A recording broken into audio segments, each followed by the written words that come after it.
Om Swastiastu. Assalamualaikum warahmatullahi wabarakatuh. Shalom, nama budaya dan salam sejahtera bagi kita semua. Sebelumnya, perkenalkan nama saya Angelita Kristi dengan NIM 2309511157. Saya berasal dari Universitas Udayana, Fakultas Kedokteran Hewan. Pada kesempatan kali ini, dibuatnya video ini untuk memenuhi tugas dari mata kuliah Ilmu Penyakit Bakteri dan Jamur. Dan kasus yang saya angkat yaitu ringworm pada sapi Bali. Mari kita masuk ke materinya. Oke, di pendolan ini saya akan menjelaskan apa itu ringworm, karena mungkin dari teman-teman ada yang belum mengenal apa itu ringworm. Jadi, ringworm atau dermatopitosis merupakan penyakit akibat infeksi cendawan atau jamur dari genus Epidermophyton, Microsporum, dan Trichophyton pada kulit atau jaringan lain yang mengandung keratin seperti bulu, kuku, rambut, dan tanduk pada hewan maupun manusia.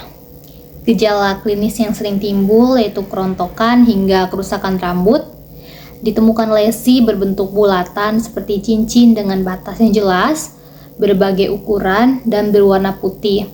Selanjutnya terjadi keropeng, lepuh, dan kerak, sehingga kulit menebal. Diagnosa dapat dilakukan dengan pemeriksaan laboratorium menggunakan sampel korokan kulit, serpihan kuku, maupun rambut. Pemeriksaan juga dapat dilakukan menggunakan kultur pada media SDA. Selanjutnya ada latar permasalahan dari kasus yang saya angkat. Pasien merupakan seekor sapi betina berusia 4 tahun dengan jenis kelamin betina. Berdasarkan anamnesa dengan pemilik, lesi muncul pada awal bulan Maret 2019 pasca sapi digembalakan di padang. Sistem pemeliharaan semi-intensif pada musim hujan, sedangkan pada musim kemarau secara intensif. Pakan yang diberikan kombinasi gamal dan petes.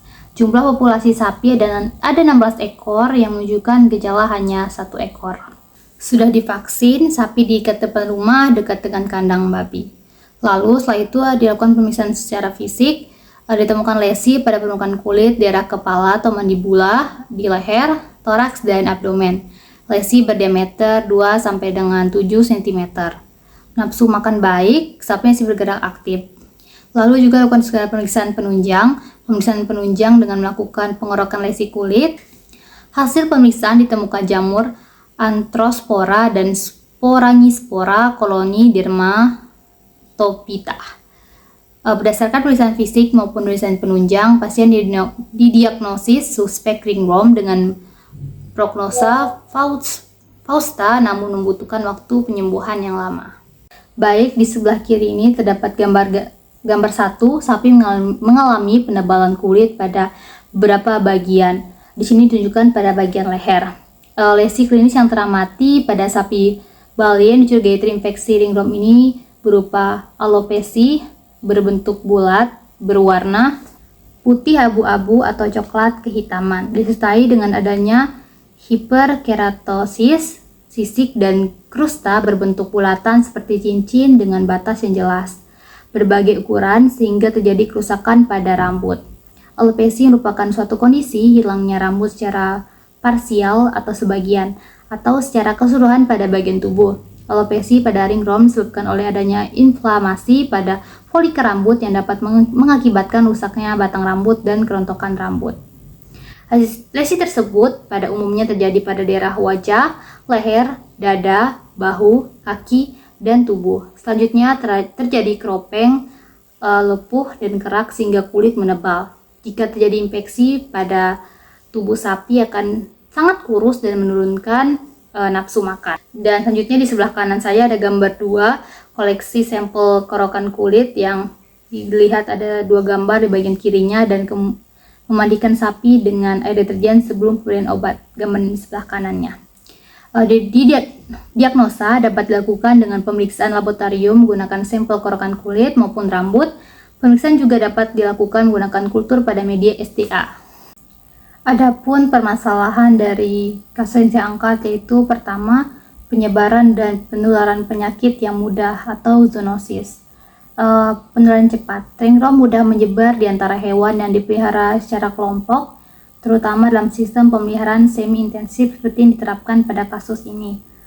Penyakit ini bersifat zoonotik, berisiko menular ke manusia sehingga dapat membahayakan kesehatan peternak dan masyarakat sekitar.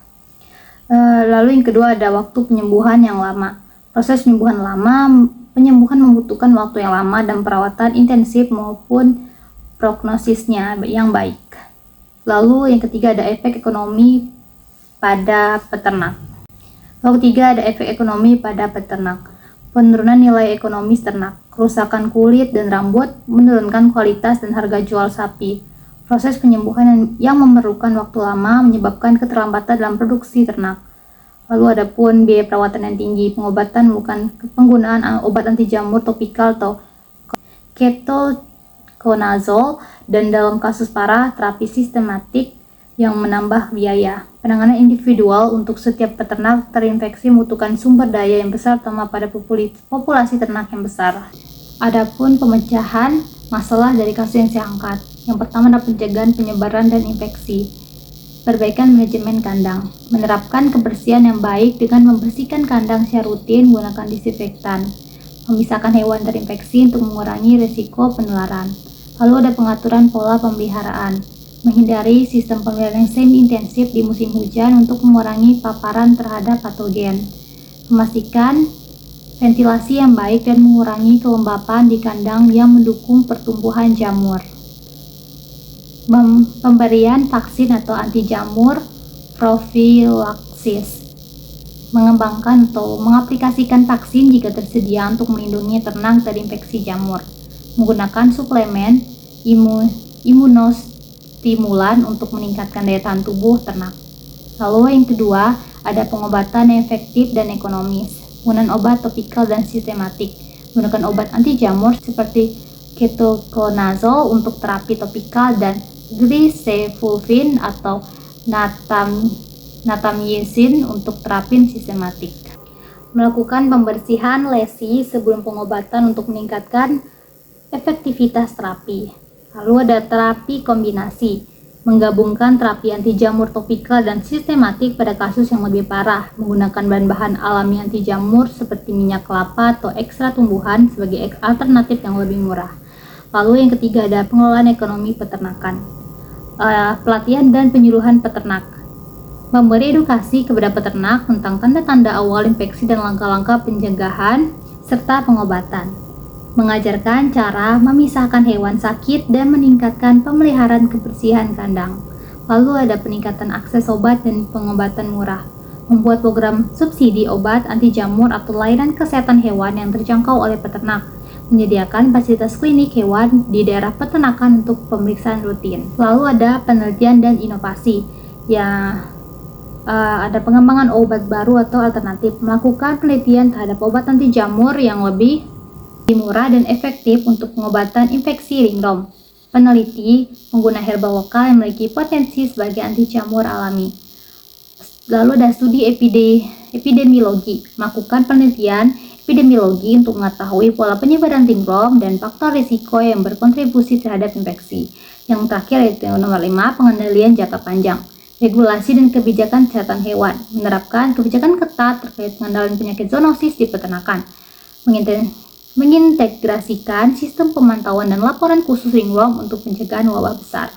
Lalu yang terakhir program vaksinasi massal, mengembangkan vaksin atau agen imunoprofilaksin untuk mencegah infeksi jamur di masa depan. Baik, itu pun dari saya, materi yang saya dari pendahuluan hingga ke pencegah masalahnya. Sekarang saya akan masuk ke kesimpulan. Kesimpulan saya itu ringworm pada sapi Bali memerlukan diagnosis yang tepat dan penanganan yang cepat untuk mencegah penyebaran lebih lanjut serta mengurangi dampak ekonomi dan risiko zoonosis. Pencegahan melalui sanitasi yang baik dan pengobatan anti jamur menjadi langkah penting dalam pengelolaan penyakit ini. Berikut merupakan daftar pustaka yang saya ambil untuk kasus kali ini. Bisa dilihat. Baik, itu sekian dari pemaparan kasus yang saya angkat. Mohon maaf jika ada kata-kata ataupun perilaku yang tidak berkenan bagi teman-teman. Kiranya video ini bisa bermanfaat bagi kita semua. Saya ucapkan terima kasih dan saya akan menutup dengan Paman Santi. Om Santi Santi Om. Wassalamualaikum warahmatullahi wabarakatuh. Shalom, Namo Buddhaya, dan salam sejahtera bagi kita semua. Terima kasih.